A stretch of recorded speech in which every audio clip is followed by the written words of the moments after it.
Election day, when Americans everywhere cast their ballot for the next president of the United States. Except, not really. Americans don't directly vote for president. So what's happening on election day then?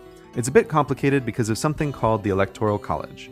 To keep things simple for now, think of the Electoral College as the collection of 538 votes that determine who the president of the United States will be. Why 538? Because that's the number of senators, 100, plus the number of representatives, 438 in Congress. Why are there 438 representatives in Congress? Stop asking so many questions right now, we're trying to keep this simple. These 538 votes in the Electoral College aren't given to the citizens directly, but are instead divided among the states. So how does the Electoral College give out the votes?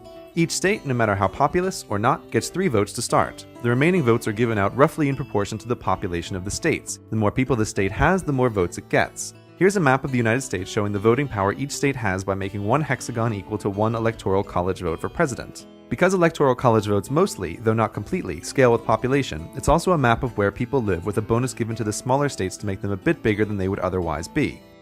In early November, when citizens go to the polls, they aren't voting for president directly, but they're really telling their state how they want it to use its electoral votes. 48 of the 50 states give all their Electoral College votes to the candidate who wins a majority in their state. Take Florida, for example, which has 29 Electoral College votes. If a candidate wins a majority, no matter how small that majority, he gets all the votes.